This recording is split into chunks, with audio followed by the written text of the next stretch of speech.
आप सभी को एग्जाम नैनो एप्लीकेशन में फिर से हार्दिक स्वागत है। आज की इस क्लास में हम लोग आपका टीजीटी का जो आपका एसएसटी का पेपर है उसमें आपका जो सब्जेक्ट है इंडियन पॉलिटिकल सिस्टम यानी कि पॉलिटिकल साइंस के अंतर्गत आपका दो टॉपिक कवर कराया जाएगा। पहला टॉपिक होगा आपका प्रेसिडेंट के ऊपर election process and emergency power और दूसरा टॉपिक होगा आपका लोकसभा एंड राज्यसभा।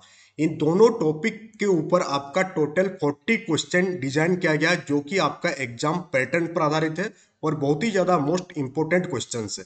तीन सारे क्वेश्चंस को अगर आप देख लेंगे तो ये दो टॉपिक आपका कवर हो जाएगा और इस टाइप के क्वेश्चन पूछे जाने की संभावना सबसे ज्यादा है एग्जाम में। साथ ही आप paper third and paper four का टेस्ट सीरीज एप्लीकेशन से एक्सेस कर सकते हैं। डिस्काउंट ऑन कर दिया गया है जिसमें आप एग्जाम नैनो कूपन कोड को इस्तेमाल करेंगे तो वहां पर आपको डिस्काउंट देखने को मिलेगा। तो चलिए हम लोग आज की सेशन की शुरुआत करते हैं। आज का सेशन का सबसे पहला क्वेश्चन आपसे पूछा जा रहा है कि भारत के राष्ट्रपति के चुनाव के लिए कौन से चुनाव प्रक्रिया यानी इलेक्शन प्रोसेस अनुसरण किया जाता है। आपका टॉपिक का नाम ही है कि राष्ट्रपति चुनाव प्रक्रिया और आपातकालीन शक्ति, यानी कि इन्हीं दो टॉपिक के बेसिस पर आपका राष्ट्रपति से संबंधित सवाल आपका एग्जाम में पूछा जाएगा। ये आपका सिलेबस में दिया हुआ है। तो राष्ट्रपति के चुनाव के लिए जो इलेक्शन प्रोसेस का इस्तेमाल किया जाता है उसको हम लोग जानते हैं किस नाम से, अप्रत्यक्ष चुनाव से हम लोग राष्ट्रपति का चुनाव किया जाता है। तो क्वेश्चन नंबर 1 का जो आंसर हो जाएगा ऑप्शन नंबर बी इसका सही उत्तर हो जाएगा। चलिए मूव करते हैं नेक्स्ट क्वेश्चन की ओर। नेक्स्ट क्वेश्चन आपसे पूछा जा रहा है कि राष्ट्रपति के चुनाव के लिए निर्वाचन मंडल में कौन शामिल होते हैं। चार ऑप्शन आपको दिख रहा है। तो राष्ट्रपति के चुनाव के केस में आपका लोकसभा के जो मेंबर होते हैं सदस्य, राज्यसभा के जो मेंबर होते हैं और साथ ही साथ राज्य विधानसभा के सदस्य, ये तीनों मेंबर्स जो है आपका राष्ट्रपति के चुनाव में क्या होते हैं, शामिल होते हैं। इसलिए क्वेश्चन नंबर 2 का जो आंसर हो जाएगा वो ऑप्शन नंबर डी आपका एकदम बिल्कुल सही उत्तर हो जाएगा। क्वेश्चन नंबर 3 की ओर मूव करेंगे। क्वेश्चन नंबर 3 आपसे पूछा जा रहा है कि राष्ट्रपति चुनाव में कुल वोट की संख्या कैसे निर्धारित की जाती है। तो राष्ट्रपति चुनाव में जो है आपका कुल वोटों की संख्या जो निर्धारित किया जाता है वो आपका निर्वाचक मंडल के सदस्यों के संख्या के आधार पर जो है आपका कुल वोटों की संख्या का निर्धारण किया जाता है। यह हो गया आपका क्वेश्चन नंबर 3। अब हम लोग मूव करेंगे क्वेश्चन नंबर 4 की ओर। आपको इन सारे एमसीक्यूज के थ्रू टॉपिक भी क्लियर होगा, साथ ही साथ इसी प्रकार के क्वेश्चन आपको एग्जाम में देखने को मिलेगा। क्वेश्चन नंबर 4 आपसे पूछा जा रहा है कि भारत के राष्ट्रपति का कार्यकाल जो है वो कितने वर्षों का होता है। तो इसका उत्तर सभी को पता होगा, कमेंट बॉक्स में कमेंट करके इस क्वेश्चन का उत्तर आप लोग देंगे। क्वेश्चन नंबर 5 आपसे पूछा जा रहा है कि राष्ट्रपति चुनाव में उम्मीदवार के रूप में नामांकन के लिए कितने प्रस्तावक और समर्थक की आवश्यकता होती है। चुनाव में उम्मीदवार के रूप में नामांकन के लिए कितना प्रस्तावक और समर्थक की आवश्यकता होती है। तो इसका सही उत्तर हो जाएगा आपका, इसके लिए आपका टोटल 50 प्रस्तावक होनी चाहिए और साथ ही साथ आपके पास 50 समर्थक होनी चाहिए। तो ही आप राष्ट्रपति का जो इलेक्शन होता है उसमें आप उम्मीदवार के रूप में क्या कर सकते हैं, नामांकन कर सकते हैं। तो कितना प्रस्तावक, 50 प्रस्तावक और 50 समर्थक होना जरूरी है राष्ट्रपति चुनाव में नामांकन दाखिल करने के लिए। क्वेश्चन नंबर 6 आपसे पूछा जा रहा है कि राष्ट्रपति चुनाव की आपत्ति किस अदालत में दाखिल की जा सकती है। यानी कुछ भी इलेक्शन प्रोसेस से रिलेटेड या कोई भी मामला अगर हो जाता है तो इसका जो आपत्ति दर्ज होगा कौन से अदालत में आप जाकर के दाखिल कर सकते हैं। तो सर्वोच्च न्यायालय में जो है आप इसका क्या आपत्ति दाखिल कर सकते हैं। ऑप्शन नंबर बी इसका सही उत्तर हो जाएगा। मूव करते हैं हम लोग नेक्स्ट क्वेश्चन की ओर। नेक्स्ट क्वेश्चन नंबर 7 आपसे पूछा जा रहा है कि कौन से धारा के तहत राष्ट्रपति आपातकाल की घोषणा कर सकते हैं। हम लोग सभी जानते हैं कि भारतीय संविधान में राष्ट्रपति क्या कर सकते हैं, आपातकाल की घोषणा कर सकते हैं। ये आपको एक नया टॉपिक, एक नया क्वेश्चन भी याद हो जाएगा यहाँ से कि आपातकाल घोषणा करने की शक्ति किसके पास नहीं होता है, तो राष्ट्रपति के पास नहीं होता है। और इसके लिए जो धारा है, कौन कौन सी धारा है, धारा 352, धारा 356 और धारा 360, इन तीनों धारा के तहत राष्ट्रपति क्या कर सकते हैं, आपातकाल की घोषणा कर सकते हैं। इसलिए ऑप्शन नंबर डी इसका सही उत्तर हो जाएगा। तीनों धारा के बारे में भी एमसीक्यू डाला गया है, इसलिए इसको यहाँ डिस्कस नहीं कर रहे हैं। क्वेश्चन नंबर 8 आपसे पूछा जा रहा है कि राष्ट्रीय आपातकाल कब घोषित किया जा सकता है, यानी कि नेशनल इमरजेंसी राष्ट्रपति के द्वारा कब घोषित किया जा सकता है, किस किस केस में इमरजेंसी लागू किया जा सकता है ऑल ओवर इंडिया में। पहला जो कारण हो जाएगा वो हो जाएगा कि अगर इंडिया पर यानी कि अपना राष्ट्र पर कोई बाहरी आक्रमण हो जाए तब आपातकाल घोषित किया जा सकता है। अगर राष्ट्र में क्या हो जाए, सशस्त्र विद्रोह हो जाए तो भी आपातकाल घोषित किया जा सकता है। साथ ही साथ अगर राष्ट्र की सुरक्षा पर गंभीर खतरा हो तो भी क्या हो सकती है, इमरजेंसी लागू हो सकती है। और ऑप्शन नंबर डी इसका एकदम बिल्कुल सही उत्तर हो जाएगा। अभी आपका जेएसएससी का एग्जाम चल रहा है, 1 to 5 वाला का एग्जाम हो रही है। उसमें आपको क्वेश्चन का पैटर्न देखकर पता चला होगा कि क्वेश्चन जो पूछा जा रहा है वो सिलेबस पर आधारित क्वेश्चन है। बट एक बात है कि 1 to 5 में जो साइंस वाला सेक्शन है उसमें क्वेश्चन एकदम 12 लेवल का पूछा जा रहा है। तो बहुत ही हाई लेवल का क्वेश्चन पूछा जा रहा है, जैसे बच्चों बता रहे हैं आकर के कि हाँ 12 में जो है आपका 1 to 5 में जो पीआरटी का सेक्शन है उसमें जो साइंस एंड मैथ का सेक्शन है, मैथ तो आपका इजी पूछा जा रहा है, बट जो साइंस है वो बहुत ही टफ पूछा गया था अकॉर्डिंग टू द स्टूडेंट्स, क्योंकि वो जितने भी क्वेश्चंस थे वो 12 लेवल का जो फिजिक्स केमिस्ट्री और बायोलॉजी है वहां से पूछा जा रहा। और आपका जो पेपर है वो स्नातक स्तरीय बोला गया है, तो यहाँ पर मैक्सिमम चांस बना के रखिए कि आपका लेवल भी काफी हाई रहने वाली है, जैसा देखने को मिल रहा है 1 to 5 में। क्वेश्चन नंबर 9 आपसे पूछा जा रहा है कि राज्य आपातकाल यानी कि स्टेट इमरजेंसी, जिसे हम लोग राष्ट्रपति शासन के नाम से जानते हैं, वो किस धारा के तहत लगाया जाता है। तो आपका धारा 356 के तहत आपका स्टेट इमरजेंसी लगाया जाता है। अब तक झारखंड में 3 बार लगाया जा चुका है। कितना बार? 3 बार। कहां पर? झारखंड में। सबसे पहली बार कब लगा था? 2009 में पहली बार झारखंड में राष्ट्रपति शासन लागू हुआ था। तो ये क्वेश्चन भी पूछा जा सकता है आपका जनरल अवेयरनेस में कि झारखंड में अभी तक कितने बार राष्ट्रपति शासन लागू किया जा चुका है। तो टोटल 3 बार लागू किया जा चुका है और सबसे पहली बार जो लागू हुआ था 2009 में लागू हुआ था। तो क्वेश्चन नंबर 9 आपका क्लियर हो गया कि स्टेट इमरजेंसी धारा 356 के अंतर्गत लगाया जाता है। क्वेश्चन नंबर 10 पूछा जा रहा है आपसे कि फाइनेंशियल इमरजेंसी यानी कि वित्तीय आपातकाल किस धारा के तहत लगाया जाता है। तो वित्तीय आपातकाल आपका धारा 360, कितना? धारा 360 के अंतर्गत आपका वित्तीय आपातकाल की घोषणा किया जाता है। क्वेश्चन नंबर 11 आपके पास है कि आपातकाल की घोषणा के बाद संसद को कितने समय के भीतर उसकी पुष्टि करनी होती है। यानी कि अगर आपातकाल की घोषणा कर दिया जाता है देश में तो कितने दिनों के बाद यानी कि कितने समय के भीतर इसको पुष्टि करना रहता है संसद में। तो इसके लिए जो टाइम पीरियड होता है वो कितना होता है आपका?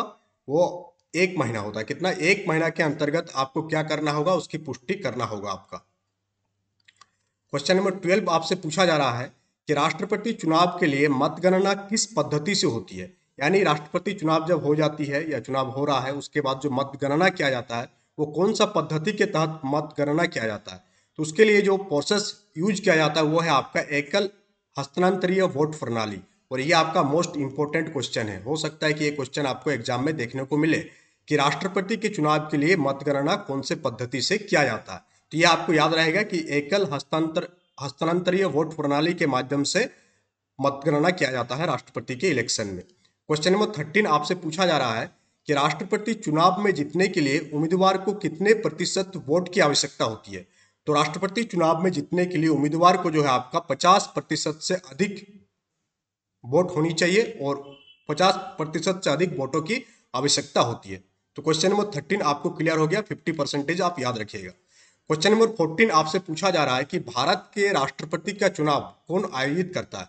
यानी जो इलेक्शन होता है प्रेसिडेंट का तो इसका इलेक्शन कौन करवाता है। तो इलेक्शन कमीशन ऑफ इंडिया यानी कि भारत निर्वाचन आयोग जो है आपका राष्ट्रपति का चुनाव कंडक्ट कराती है। तो क्वेश्चन नंबर 14 का ऑप्शन नंबर ए आपका सही उत्तर हो जाएगा। क्वेश्चन नंबर 15 आपका, इसके साथ ही अगर सेशन अच्छा लग रहा है तो सेशन को लाइक कीजिएगा, शेयर कीजिएगा, साथ ही साथ चैनल में नए हैं तो चैनल को सब्सक्राइब कर लीजिएगा।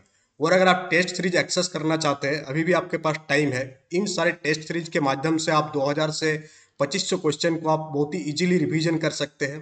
नोट्स भी आपका अवेलेबल है आपके एप्लीकेशन में। 2 टेस्ट सीरीज है आपका, 6 to 8 का पेपर 3 और पेपर 4 और 1 to 5 का भी। और सारे में अभी डिस्काउंट अप्लाई किया गया है। तो आप डिस्काउंट के लिए आप क्या यूज करेंगे? एग्जाम नैनो जो दिख रहा है यहाँ पर आपको सेम यही टाइप करना है अप्लाई कूपन कोड में जा करके और वहां पर आपको डिस्काउंट देखने को मिलेगा। तो चलिए हम मूव करते हैं नेक्स्ट क्वेश्चन की ओर। और नेक्स्ट क्वेश्चन आपसे यहाँ पूछा जा रहा है कि भारत के राष्ट्रपति की आयु सीमा कितनी होनी चाहिए। तो जो आयु होनी चाहिए कितनी होनी चाहिए? 35 ईयर्स। ये भी आपका मोस्ट इंपोर्टेंट है। यहाँ से भी क्वेश्चन बहुत बार एग्जाम में पूछा गया ये क्वेश्चन कि भारत के राष्ट्रपति की आयु सीमा कितनी होनी चाहिए। नेक्स्ट क्वेश्चन है आपका कि राष्ट्रपति की शपथ कौन दिलाता है। तो राष्ट्रपति को जो शपथ दिलाता है कौन? मुख्य न्यायाधीश। कौन? मुख्य न्यायाधीश के द्वारा जो है आपका राष्ट्रपति को शपथ दिलाया जाता है। क्वेश्चन नंबर 17, टोटल हम लोग 40 क्वेश्चन डिस्कस करेंगे। 2 टॉपिक को हम लोग कवर किए हैं। 20 आपका राष्ट्रपति से संबंधित रहेगा और नेक्स्ट आपका जो रहेगा वो लोकसभा और राज्यसभा वाला टॉपिक से आपको क्वेश्चन देखने को यहाँ पर मिलेगा। यहाँ आपसे पूछा जा रहा है कि राष्ट्रपति के चुनाव में कौन मतदान नहीं कर सकता है। तो जो विधान परिषद के जो सदस्य होते हैं वे लोग क्या नहीं कर सकते हैं, राष्ट्रपति के चुनाव में मतदान नहीं कर सकते। क्वेश्चन नंबर 18 आपसे यह पूछा जा रहा है कि राष्ट्रपति के चुनाव के लिए किस प्रकार की मतदाता सूची का प्रयोग होता है। तो राष्ट्रपति के चुनाव के लिए आपका किस प्रकार के मतदाता सूची का प्रयोग होता है। तो आपका सामान्य मतदाता सूची, विशेष मतदाता सूची और निर्वाचन मंडल की सूची, ये तीनों का यूज होता है आपका राष्ट्रपति के चुनाव में। किसके रूप में? मतदाता सूची के रूप में। क्वेश्चन नंबर 19 यहाँ आपसे पूछा जा रहा है कि राष्ट्रपति चुनाव के लिए, जस्ट मिनट, यहाँ पर क्वेश्चन क्या पूछा गया था कि राष्ट्रपति के चुनाव के लिए किस प्रकार की मतदाता सूची का प्रयोग होता है। तो यहाँ पर इसका उत्तर हो जाएगा निर्वाचन मंडल की सूची। सॉरी, इसका उत्तर हो जाएगा आपका ऑप्शन नंबर सी, इसका उत्तर होगा। इसका आंसर जो होगा वो ऑप्शन नंबर सी होगा कि निर्वाचन मंडल की सूची जो है आपका, इसका प्रयोग किया जाता है। तीनों का प्रयोग यहाँ पर नहीं होता, सिर्फ और सिर्फ निर्वाचन मंडल की सूची का यहाँ प्रयोग होता है। क्वेश्चन नंबर 19 है आपके पास कि राष्ट्रपति चुनाव के लिए नामांकन पत्र की जांच कौन करता है। तो राष्ट्रपति की चुनाव के लिए जो नामांकन पत्र की जांच किया जाता है वो मुख्य चुनाव आयुक्त के द्वारा किया जाता है। किसके द्वारा किया जाता है? चीफ इलेक्शन कमीशन के द्वारा इसका जांच किया जाता है। ऑप्शन नंबर ए इसका सही उत्तर हो जाएगा। क्वेश्चन नंबर 20 आपसे पूछा जा रहा है यहाँ पर कि राष्ट्रपति के चुनाव में विवादों का निपटारा कौन करता है। यानी कोई भी विवाद उत्पन्न हो जाता है तो उसका निपटारा सर्वोच्च न्यायालय के द्वारा किया जाता है। क्वेश्चन नंबर 20, हाँ, अब हम लोग देखेंगे नेक्स्ट टॉपिक जो आपका है लोकसभा और राज्यसभा, उसकी स्ट्रक्चर यानी कि संरचना और उसके बीच क्या संबंध है। लोकसभा का स्ट्रक्चर कैसा है, राज्यसभा का स्ट्रक्चर कैसा है, और लोकसभा और राज्यसभा के बीच जो संबंध है, ये जो आपका टॉपिक नंबर 4 है आपका पॉलिटिकल साइंस का, उसको हम लोग डिस्कस करेंगे। तो सबसे पहला क्वेश्चन यह आपसे पूछा जा रहा है यहाँ पर कि लोकसभा का अध्यक्ष किसके द्वारा निर्वाचित होता है। तो लोकसभा का जो अध्यक्ष है वो लोकसभा सदस्य के द्वारा निर्वाचित होता है। ऑप्शन नंबर सी इसका सही उत्तर हो जाएगा कि लोकसभा का अध्यक्ष लोकसभा सदस्य के द्वारा क्या होता है? आपका निर्वाचित होता है। क्वेश्चन नंबर 22 आपसे यहाँ पूछा जा रहा है। टोटल 40 क्वेश्चन हम लोग डिस्कस करेंगे आज। तो क्वेश्चन के नंबर बहुत ज़्यादा है इसलिए थोड़ा सेशन लंबा चलेगा, और एग्जाम भी आपका सामने है तो सेशन थोड़ा ज़्यादा भी चलेगा, कोई दिक्कत नहीं होनी चाहिए। राज्यसभा में कुल कितने सदस्य होते हैं। तो राज्यसभा में टोटल 250 मेंबर्स होते हैं। कितने मेंबर? 250 मेंबर होते हैं आपका राज्यसभा में। नेक्स्ट क्वेश्चन ये आपसे पूछा जा रहा है कि लोकसभा का कार्यकाल कितने वर्षों का होता है। तो लोकसभा का जो कार्यकाल होता है वो 5 साल का होता है। ये आप याद रखिएगा कि लोकसभा का कार्यकाल कितना होता है? 5 साल का होता है। क्वेश्चन नंबर 24 आपसे यह पूछा जा रहा है कि राज्यसभा के कितने सदस्य राष्ट्रपति द्वारा मनोनीत किया जाता है। तो राज्यसभा का टोटल 12 मेंबर जो है वो आपका राष्ट्रपति द्वारा क्या होती है? मनोनीत किए जाते हैं। क्वेश्चन नंबर 25 यहाँ आपसे पूछा जा रहा है कि लोकसभा और राज्यसभा के बीच मतभेद होने पर किसके पास निर्णायक मत होता है। कि अगर किसी चीज को लेकर के लोकसभा और राज्यसभा के बीच क्या हो जाती है? मतभेद हो जाती है, तो उस केस में जो निर्णायक पावर होती है वो किसके पास होती है? आपका लोकसभा अध्यक्ष के पास होती है। ऑप्शन नंबर सी इसका सही उत्तर हो जाएगा। नेक्स्ट क्वेश्चन नंबर 26 आपसे पूछा जा रहा है यहाँ पर कि राज्यसभा के सदस्यों का कार्यकाल कितने वर्षों का होता है। तो राज्यसभा के जो मेंबर्स होते हैं उनके कार्यकाल क्या कितने होती है? 6 वर्षों का होती है। नेक्स्ट क्वेश्चन नंबर 27 कि किस सदन को विधायिका का निम्न सदन के नाम से जाना जाता है या कहा जाता है। तो आपका जो लोकसभा है, लोकसभा को हम लोग किस नाम से जानते हैं? विधायिका का निम्न सदन के नाम से जानते हैं। क्वेश्चन नंबर 28 आपसे पूछा जा रहा है कि लोकसभा में वित्त विधेयक को पारित करने के लिए किसकी मंजूरी आवश्यक होती है। यानी कि अगर लोकसभा में आप वित्त विधेयक को पारित करना चाहते हैं तो उसके लिए आपके पास राज्यसभा की मंजूरी क्या होती है? आवश्यक होती है। तो ऑप्शन नंबर ए इसका सही उत्तर हो जाएगा। क्वेश्चन नंबर 29 आपसे पूछा जा रहा है कि राज्यसभा के स्थायी सदस्य कितने होते हैं। तो टोटल 238 जो है आपका राज्यसभा के स्थायी सदस्य होते हैं, और 12 क्या होते हैं? मनोनीत होता है। किसके द्वारा? राष्ट्रपति के द्वारा मनोनीत किया जाता है। क्वेश्चन नंबर 30 आपसे पूछा जा रहा है कि लोकसभा में अधिकतम कितने सदस्य हो सकता है। तो लोकसभा में अधिकतम कितने हो सकते हैं? 552 मेंबर्स जो है मैक्सिमम हो सकते हैं। क्वेश्चन नंबर 31 कि राज्यसभा में किस प्रकार के सदस्य होते हैं। तो राज्यसभा में जो आपका निर्वाचित और मनोनीत दोनों होता है। अभी अभी हम लोग देखे कि 238 आपका निर्वाचित था और 12 आपका क्या है? मनोनीत होता है। तो इस प्रकार से राज्यसभा में 2 प्रकार के सदस्य होते हैं, एक निर्वाचित और दूसरा आपका मनोनीत। क्वेश्चन नंबर 32 कि लोकसभा में कितने सदस्य सीधे जनता द्वारा चुने जाते हैं। तो टोटल 543 जो है वो सीधे डायरेक्टली जनता के द्वारा क्या होता है? चुना जाता है। क्वेश्चन नंबर 33 कि राज्यसभा का स्थायी अध्यक्ष कौन होता है? तो उपराष्ट्रपति जो है आपका राष्ट्र राज्यसभा का क्या होते हैं? स्थायी अध्यक्ष होता है। क्वेश्चन नंबर 34 की ओर आप ध्यान देंगे और ये सारे question exam point of view से बहुत ही ज्यादा इंपॉर्टेंट है। जो भी क्वेश्चन आपको नहीं आता आप उसको कहीं पर लिख कर रख सकते हैं या बार बार इस पर रिविजन अगर करना है तो ये नोट आप एप्लीकेशन में जाकर डाउनलोड कर लेंगे, वहां पर इस नोट्स को डाल दिया जाएगा। लोकसभा और राज्यसभा के संयुक्त सत्र की अध्यक्षता कौन करता है? तो किस कौन कर क्वेश्चन क्या पूछा जा रहा है फिर से ध्यान देंगे आप कि लोकसभा और राज्यसभा की अगर कोई ज्वाइंट सेशन ऑर्गेनाइज किया गया तो इसकी अध्यक्षता किसके द्वारा किया जाता है? तो लोकसभा अध्यक्ष के द्वारा इसकी अध्यक्षता किया जाता है। क्वेश्चन नंबर 35 आपसे पूछा जा रहा है कि राज्यसभा के सदस्य कौन चुनता है? तो राज्यसभा का जो सदस्य है वो आपका विधानसभा के द्वारा चुना जाता है। ऑप्शन नंबर बी इसका सही उत्तर हो जाएगा कि राज्यसभा के सदस्य विधानसभा के द्वारा चुना जाता है। क्वेश्चन नंबर 36 पूछा जा रहा है आपसे कि राज्यसभा में अधिकतम सदस्य संख्या का एक 1/3 भाग कितने वर्षों में आपका सेवानिवृत्त हो जाती है? 3 वर्षों में। कितना?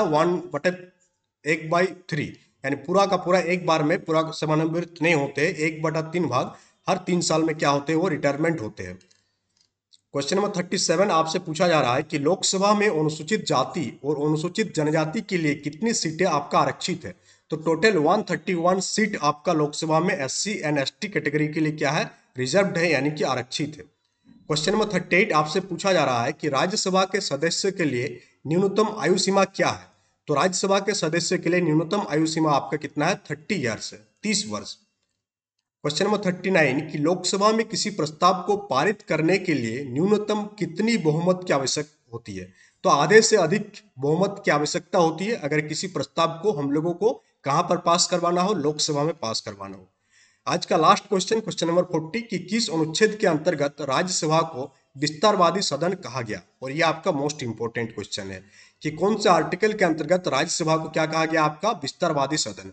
तो आर्टिकल 80 के तहत आपका राज्यसभा को क्या कहा गया है? विस्तारवादी सदन कहा गया है। इस प्रकार से आज हम लोग टोटल 40 क्वेश्चन डिस्कस किए, 2 टॉपिक आपका कवर हुआ। और पेपर 3 एंड पेपर 4 के टेस्ट सीरीज के लिए आप डिस्काउंट के लिए आप एग्जाम नैनो टाइप करेंगे अप्लाई कूपन कोड में जा करके, आपको सारा कैपिटल लेटर में लिखना है एग्जाम नैनो, अप्लाई करेंगे तो तुरंत अप्लाई हो जाएगा। ये सारे टेस्ट सीरीज आपका एप्लीकेशन में अवेलेबल है, साथ ही साथ आपका हिस्ट्री नोट्स भी अवेलेबल है। चलिए मिलते हैं हम लोग कल के सेशन में। कोई भी डाउट है कमेंट बॉक्स में कमेंट करके लिखिएगा, सारा डाउट्स का आपका आंसर दिया जाएगा। Thank you.